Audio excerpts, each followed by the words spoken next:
નમસ્કાર, હું છું ગોપી ગાંગર. આપ જોઈ રહ્યા છો નિર્ભય ન્યૂઝ. પુરુષોત્તમ રૂપાલા મુદ્દે શું વિવાદનો અંત આવશે કે પછી હજી આ વિવાદની શરૂઆત છે અને આનાથી પણ વધારે આકરા પરિણામ માટે તૈયાર રહેવાનું છે? શું થશે આ આખા મુદ્દામાં? કારણ કે ક્ષત્રિય માનશે કે નહીં, ભારતીય જનતા પાર્ટી રૂપાલાને હટાવશે કે નહીં, આ બંને વસ્તુને લઈને અસમંજસ મચેલી છે અને તે બધાની વચ્ચે આજે પુરુષોત્તમ રૂપાલાએ પોતાના ચૂંટણી પ્રચારની શરૂઆત કરી. ક્ષત્રિયોના કુળદેવી માં આશાપુરાના મંદિરેથી કરી અને રાજકોટમાં માં આશાપુરાના દર્શન કરી ત્યાં ચુંદડી ચડાવ્યા. બહુ સિમ્બોલિક કહી શકાય, કારણ કે પુરુષોત્તમ રૂપાલા આશાપુરા માતાના મંદિરે ગયા હતા. આપણી સાથે નરેન્દ્ર જાદવ જોડાઈ ગયા છે, સિનિયર જર્નલિસ્ટ છે. નરેન્દ્રભાઈ, આપનું સ્વાગત છે નિર્ભય ન્યૂઝમાં. આપને શું લાગી રહ્યું છે, આ આખો જે વિવાદ છે, આ વિવાદનો ક્યાંય અંત આવતો દેખાઈ રહ્યો છે આપને? ગોપીબેન, જે રીતે છેલ્લા કેટલાક દિવસોથી જે આપણે જોઈ રહ્યા છે, પુરુષોત્તમ રૂપાલાના નિવેદન બાદ જે ક્ષત્રિયોનો વિવાદ અને છેલ્લે જ્યારે અત્યારે પુરુષોત્તમ રૂપાલાએ જે રીતે ફરીથી પ્રચાર શરૂ કરી દીધો છે, એક વાત ચોક્કસ છે કે પુરુષોત્તમ રૂપાલાને જીવતદાન મળી ગયું છે પક્ષ તરફથી, એટલે કે ઉમેદવાર નહીં જ બદલાય તે એક સ્પષ્ટ મેસેજ અત્યારે જોવા આપણને મળી રહ્યો છે. અને જે રીતે આશાપુરા માતાના મંદિરેથી તેમણે દર્શન કર્યા આજે અને ફરીથી જે પ્રચારની શરૂઆત કરી. જોકે તેમની સાથે કોઈ ક્ષત્રિય નેતાઓ તો નહોતા જોડાયા, માત્ર એક રામ મોકરિયા જોડાયા હતા. પરંતુ જે રીતે શરૂઆત કરી છે, આશાપુરા માતાના દર્શન કરીને એક સંદેશો આપવાનો પ્રયાસ કર્યો છે ક્ષત્રિયોને, એક તેમના પ્રત્યેની સહાનુભૂતિ લેવાનો પણ એક રૂપાલાજીએ પ્રયાસ કર્યો છે, તે એક વાત સ્પષ્ટ છે. પરંતુ સૌથી મોટી વાત એ છે કે 2016-17માં જ્યારે ગુજરાતમાં પાટીદાર આંદોલન થયું હતું અને તે વખતે ગુજરાતના મુખ્યમંત્રીનું રાજીનામું લઈ લેવામાં આવ્યું અને તે પણ મહિલા મુખ્યમંત્રી. અને આ વખતે પાટીદાર ઉમેદવાર છે, માત્ર તેમને બદલવામાં નથી આવ્યા. કારણ સ્પષ્ટ છે, પાટીદાર સમાજની જે નારાજગી છે તે ભાજપને વોરવી પોષાય તેમ બિલકુલ નથી અને એટલા માટે હાઈકમાન્ડે નક્કી કરી લીધું છે કે પુરુષોત્તમ રૂપાલા નહીં બદલાય. જે રીતે આજથી તેમણે પ્રચાર કાર્ય શરૂ કર્યું અને લગભગ હવે પુરુષોત્તમ રૂપાલાને બદલવાના કોઈ ચાન્સીસ અત્યારે દેખાતા નથી, સિવાય કે આંદોલન, જે વિરોધ છે ક્ષત્રિય સમાજનો, ઉગ્ર બને. કારણ કે ગોપીબેન, તમને ખબર છે કે જે રીતે ક્ષત્રિય સમાજમાં ચહેરા એટલે કે અલગ અલગ ચહેરાઓ સાથેનો આ વિરોધ આપણને જોવા મળ્યો. જે ક્ષત્રિયાણીઓ, મહિલાઓ પણ મોટી સંખ્યામાં જે મેદાનમાં આવી છે અને હવે એક જે મહિલા છે તેમણે તો આવતીકાલે જોહરની જાહેરાત પણ કરી દીધી છે. એટલે કે રૂપાલા એક તરફ પ્રચારની શરૂઆત કરી, બીજી તરફ જે આંદોલન છે આપણને લાગી રહ્યું હતું કે થોડું ઠંડુ પડ્યું છે, પરંતુ કદાચ આ ઠંડુ નહીં પડે, ફરીથી તેમાંથી જ્વાળાઓ નીકળશે તેવું હાલના સંજોગોમાં આજના દિવસને જોતા એવું લાગી રહ્યું છે. સ્વાભાવિક છે કે જે સંમેલનો થવાના હતા, જે રેલી નીકળવાની હતી, તેને હાલ ખુલતી ક્ષત્રિય સમાજના આગેવાનોએ મોકૂફ રાખી છે. ક્યાંક ને ક્યાંક ભાજપ દ્વારા થોડા ઘણા અંશે ક્ષત્રિય સમાજમાં પણ ડેમેજ કંટ્રોલની ક્યાંક ભાગ પાડીને ક્યાંક સમજાવટથી કોઈ પણ રીતે આગેવાનોને સમજાવવાના પ્રયાસો પણ શરૂ કરી દીધા છે. આમ છતાં પણ વિરોધ છે, રૂપાલાની ઉમેદવારી પણ યથાવત છે અને હવે આગામી 2 કે 3 દિવસમાં ખાસ જોવાનું એ રહેશે કે ક્ષત્રિય સમાજનું રૂખ કેવા પ્રકારનું રહે છે. કારણ કે હજુ સુધી ઉમેદવારી આજથી જે પ્રચાર શરૂઆત કરી રૂપાલાજીએ, ત્યારબાદ હજુ સુધી ક્ષત્રિય સમાજના એક મહિલા જે આગેવાન છે તેમના સિવાય બીજા કોઈનું એવું જલદ નિવેદન સામે નથી આવ્યું તેને જોતા. પણ નરેન્દ્રભાઈ, સવાલ એ ઉભો થાય છે, તમને નથી લાગતું કે આ આખા આંદોલનમાં ગઈકાલે જે રીતે પાટીદાર આવ્યા, આજે 2 ઓડિયો વાયરલ થયા છે. એક પદ્મિની બાનો ઓડિયો વાયરલ થયો છે અને એક પીટી જાડેજાનો ઓડિયો વાયરલ થયો છે. આ બંને ક્યાંક વર્ગ વિગ્રહ તરફ લઈ જઈ રહ્યા છે.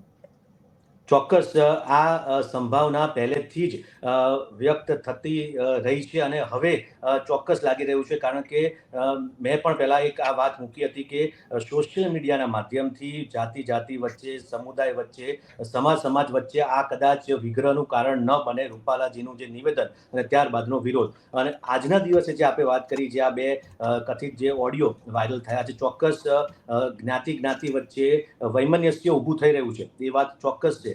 એકબીજા જ્ઞાતિના આગેવાનો એકબીજા સામે પોલીસ કેસ કરી રહ્યા છે, બદનક્ષીના કેસ કરી રહ્યા છે અને આ જ બતાવે છે કે વર્ગ વિગ્રહ થશે તો એનું પરિણામ ખૂબ જ ખરાબ આવી શકે છે. એક તરફ ચૂંટણીનો સમય છે, સરકારે પણ આમાં વર્ગ વિગ્રહ ન થાય, વૈમનસ્ય ઊભું ન થાય તે પ્રકારના પ્રયાસો કરવા જોઈએ, પરંતુ ક્યાંક ને ક્યાંક તે નથી થઈ રહ્યું અને તેના માટે જ હજુ પણ મને લાગે છે કે આ પ્રકારના ઓડિયો હજુ પણ બહાર આવશે અને જ્ઞાતિ વચ્ચે વધુ વેર ઊભું થાય તેવો પ્રયાસ અત્યારે થઈ રહ્યો છે. તેને રોકવો જરૂરી છે. તમે કહી રહ્યા છો જ્ઞાતિ વચ્ચેનો વેર, કારણ કે સૌરાષ્ટ્રની અંદર તો એક ઇતિહાસ આખો રહ્યો છે. 1985 થી જોવા જઈએ તો એ વખતે જે રીતનો વર્ગ વિગ્રહ હતો, હવે લાગી રહ્યો છે, કારણ કે છેલ્લા ઘણા વખતથી ઘણી શાંતિ હતી અને ક્ષત્રિય સમાજ કહી રહ્યું છે કે અમારું જે આંદોલન છે એ માત્ર અને માત્ર રૂપાલાની વિરુદ્ધમાં છે, ભારતીય જનતા પાર્ટીની વિરુદ્ધમાં નથી કે ના કોઈ સમાજની વિરુદ્ધમાં છે. આપને શું લાગી રહ્યું છે કે ખરેખર આજે આખી વસ્તુ વર્ગ વિગ્રહની વાત છે અને પાટીદાર સમાજ જો આવી જાય તો ક્યાંક એવું ના થાય કે રૂપાલા વન સાઇડેડ જીતી જાય? ચોક્કસ. આમ જોવા જઈએ તો રાજકોટની જે લોકસભા બેઠક છે ગોપીબેન, તેમાં આમ તો શહેરી વિસ્તાર વધુ છે અને આમ આંખ મીચીને કહીએ તો ભાજપ માટે ખૂબ જ સરળ બેઠક મનાતી રહી છે છેલ્લા ઘણા વર્ષોથી. એટલે રૂપાલાજી હોય કે અન્ય કોઈ હોય, ભાજપ માટે આ બેઠક જીતવી કોઈ અઘરી નથી. પરંતુ સાથે સાથે જે ચૂંટણીનો જે આ ખાસ તો માહોલ છે અને તેમાં પણ પાટીદારો જો નારાજ થાય, સવાલ પાટીદાર ક્ષત્રિય સામસામે હતા જ નહીં અત્યાર સુધી, પરંતુ જે રૂપાલાજી એ માફી માંગી 2 વખત, આમ છતાં પણ ક્ષત્રિય આગેવાનો ન માન્યા, ઉમેદવાર બદલવાની વાત કરી, ત્યારબાદ પાટીદાર સમાજ જે રીતે મેદાનમાં આવ્યો, તેમના સમર્થનમાં આવ્યો, એક બાદ એક લોકો તેમના સમર્થનમાં ઉતરી પડ્યા. સોશિયલ મીડિયામાં પણ એક ઝુંબેશ ચાલી કે હું રૂપાલાજીની સાથે છું. તો બીજી તરફ ક્ષત્રિય સમાજ સાથે પણ અન્ય સમાજો આવવા લાગ્યા, જે આપણે જોઈ રહ્યા છે, નાઈ સમાજ હોય કે ગઢવી ચારણ સમાજ હોય કે અન્ય સમાજ હોય, માલધારી સમાજ હોય. એટલે કે સામે સમાજ વચ્ચે એક પ્રકારનો એક યુદ્ધનું જેમ જંગ હોય તેમ એક ટીમ આ બાજુ એક ટીમ આ બાજુ, તેવો માહોલ રચાઈ રહ્યો છે. તે ગુજરાત માટે, ખાસ કરીને અત્યારના સમય માટે, ગુજરાતીઓ માટે તે ખૂબ જ ખતરનાક સાબિત થઈ શકે છે. તેને રોકવો જરૂરી છે, પરંતુ અત્યારે તે રોકવાના બદલે ભાજપ હાઈકમાન્ડ એ તો નક્કી કરી લીધું છે કે રૂપાલા હવે ચૂંટણી લડશે, તેને બદલવામાં નહીં આવે.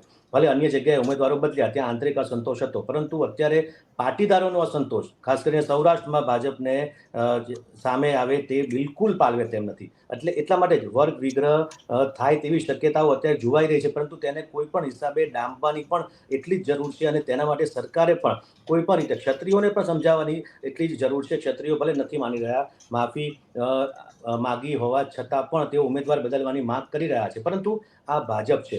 ઘણા વર્ષોથી આપણે જોતા આવ્યા છે કે કોઈ પણ પ્રકારે ડેમેજ કંટ્રોલ ભાજપ કરી જ લેશે. ચૂંટણી પહેલા, મતદાન પહેલા કોઈ પણ પ્રકારે તેઓ ક્ષત્રિયોને મનાવી લેશે, ભલે પછી તે આગેવાનો વચ્ચે ભાગલા પડાવીને કે પછી સમજાવટથી કે પછી આ રીતે જે દર્શન કર્યા આજે આશાપુરા માતાજીના, તે પ્રકારની એક સહાનુભૂતિ મેળવીને કોઈ પણ પ્રકારે ભાજપ ક્ષત્રિયોને હાલ મનાવી લેશે તેવું અત્યારે સંજોગોમાં લાગી રહ્યું છે. પરંતુ આગામી થોડા દિવસોની ખાસ રાહ જોવી પડશે જો ક્ષત્રિય આગેવાનો અડગ જ રહેશે, કારણ કે સૌથી મોટી વાત એ છે કે આ જે વિરોધ છે, આંદોલન પ્રકારનો જે આખો વિરોધ છે, તેમાં મહિલાઓ પણ છે.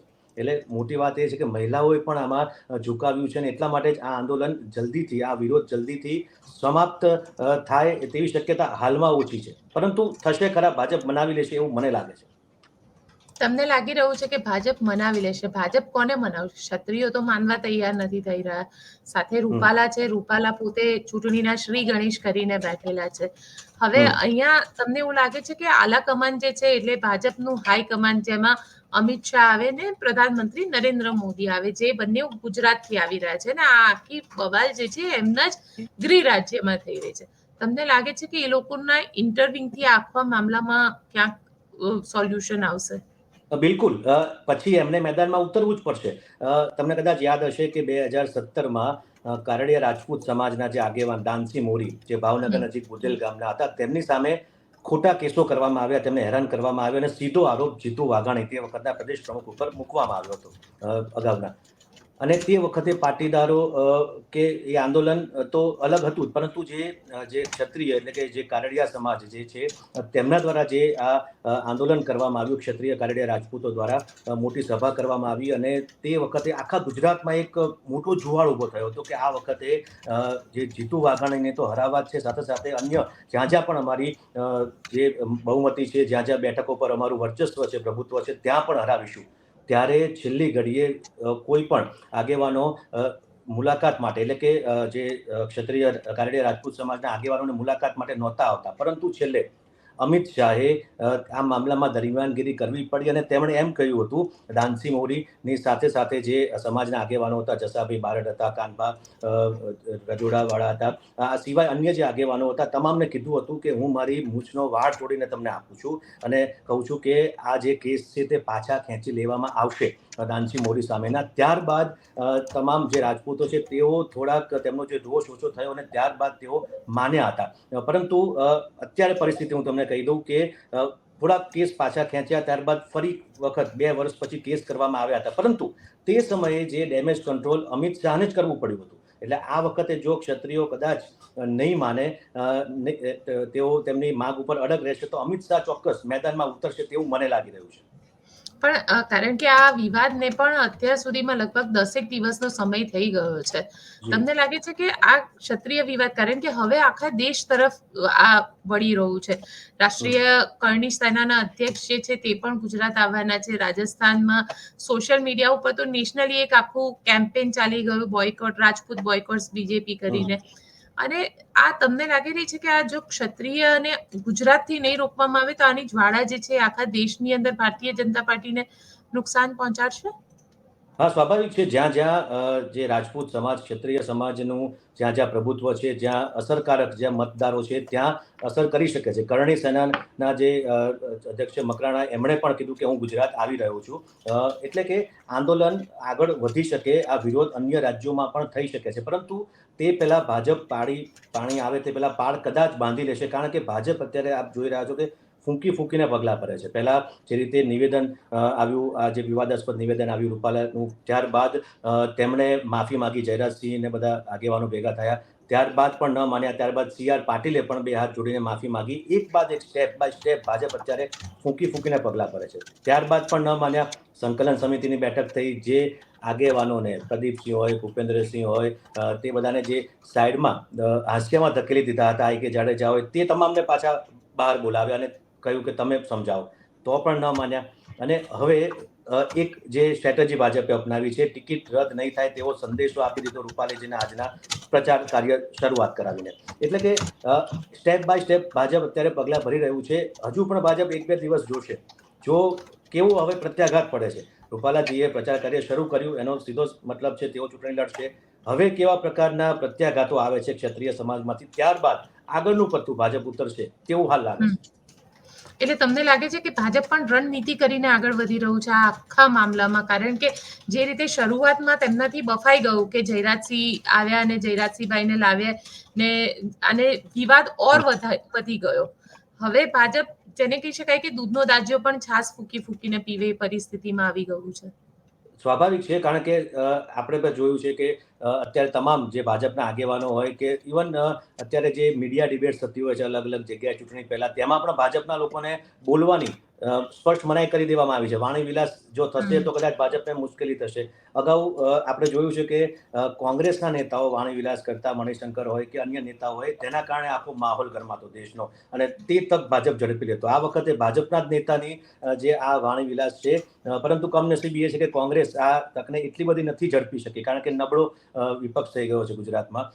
નો ડાઉટ કોંગ્રેસના જ નેતાઓએ ક્યાંક ને ક્યાંક ક્ષત્રિયોની સાથે રહીને, ભલે પાટીદાર નેતા હોય, પરંતુ ક્ષત્રિયોને સાથે રહીને તેને આગમાં હવા નાખવાનું, કેરોસીન નાખવાનું કામ ચોક્કસ કર્યું છે. એ તો સ્વાભાવિક છે કે કોંગ્રેસ વિપક્ષ તરીકે પોતાનો રોટલો શેકે. પરંતુ અત્યારે જે પરિસ્થિતિ છે તે જોતા ચોક્કસ લાગી રહ્યું છે કે ભાજપ ફૂંકીને પગલાં ભરી રહ્યું છે, અને કેવા પ્રકારે આગળના સમીકરણો રચાશે તે પ્રમાણે તે ડેમેજ કંટ્રોલ કરશે. ડેમેજ કંટ્રોલની વાત, છેલ્લો સવાલ તમને પૂછી લો, આપને લાગે છે, કારણ કે ગઈકાલે વડોદરામાં જે ઉમેદવાર આપવામાં આવ્યા, ક્ષત્રિય સમાજના ઉમેદવાર આપવામાં આવ્યા, ભારતીય જનતા પાર્ટી પોતાના ક્ષત્રિયોને હાશિયામાં ધકેલી રહી છે અને કોંગ્રેસે ક્ષત્રિયને ટિકિટ આપી દીધી. આ આખા મામલે પણ એક રાજનીતિ કહી શકાય. 100% કોંગ્રેસ એની જ રાહ જોઈને બેઠી હતી. જે ટિકિટો જાહેર નથી થઈ, હજુ પણ 4 બેઠકની ટિકિટ બાકી છે, ઉમેદવારીના નામ બાકી છે, 3 બેઠકોના નામ કોંગ્રેસે જાહેર કર્યા, અને એટલા માટે જસવંતસિંહ પઢિયારને જે ટિકિટ આપવામાં આવી, એનું કારણ એકમાત્ર કારણ આ જ છે કે ક્ષત્રિયની સહાનુભૂતિ ક્ષત્રિય સમાજની સાથે. કારણ કે અત્યારે મોટા ભાગે, પહેલા ક્ષત્રિય સમાજ કોંગ્રેસની સાથે વર્ષો પહેલા હતો, પરંતુ ધીરે ધીરે તે ભાજપ તરફી થઈ ગયો, અને એટલા માટે અત્યારનો જે માહોલ છે તેને જોતા જસવંતસિંહ પઢિયારની લોટરી લાગી ગઈ કોંગ્રેસના ઉમેદવાર તરીકે તેવું ચોક્કસ કહી શકાય. બીજી તરફ સુરેન્દ્રનગરમાં પણ એ જ પ્રકારે જે ચુવાણિયા કોળી ઉમેદવાર સામે જે વિરોધ છે, એટલે કે કોંગ્રેસે તેની સામે ઋત્વિક મકવાણાને ટિકિટ આપીને જે કોળી સમાજને વધુને વધુ પોતાની તરફ લેવાનો પ્રયાસ કર્યો. એટલે કે કોંગ્રેસ પણ રણનીતિ સાથે જ, એટલે કે છેલ્લા આ 2-3 બેઠકોમાં કોંગ્રેસે ચોક્કસ રણનીતિ અપનાવી છે, ને એટલે જ કદાચ ભાજપ માટે પણ હવે થોડીક જે મુશ્કેલી છે તે 26 બેઠકો ભાજપ આરામથી જીતી જશે. ત્યાં ક્યાંક બ્રેક વાગશે, બમ્પ આવશે તેવું લાગી રહ્યું છે, અથવા તો 5 લાખની જે સરસાઈ છે તે કદાચ એચીવ ન કરી શકે અત્યારના માહોલ પરથી લાગે છે. પછી તો છેલ્લે આપણે સૌ જાણીએ છીએ કે નરેન્દ્ર મોદી અને અમિત શાહના જે ભાષણોનું જે બુલડોઝર ગુજરાતમાં ફરી વળતું હોય છે, અને ત્યારબાદનો માહોલ કદાચ મતદાતાઓના મન પર અલગ અસર કરતો હોય છે. તે આ વખતે થશે કે નહીં તે જોવાનું મહત્વનું રહેશે. બિલકુલ નરેન્દ્રભાઈ, આપ અમારી સાથે જોડાયા તેના માટે ખૂબ ખૂબ આભાર. આભાર ગોપીબેન, આપનો ખૂબ ખૂબ.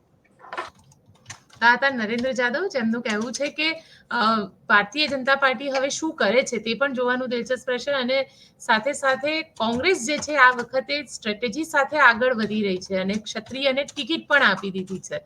એટલે હવે ક્ષત્રિય કાર્ડ કોંગ્રેસે પોતાનું રમી દીધું છે. ભારતીય જનતા પાર્ટી શું કરે છે? પુરુષોત્તમ રૂપાલાને રાખશે કે રદ કરશે? જોવાનું દિલચસ્પ થશે. આપને અમારો રિપોર્ટ કેવો લાગ્યો કોમેન્ટ બોક્સમાં ચોક્કસથી જણાવજો. અમારી ચેનલ નિર્ભય ન્યૂઝને લાઇક, શેર અને સબસ્ક્રાઇબ કરવાનું ભૂલશો નહીં. આભાર.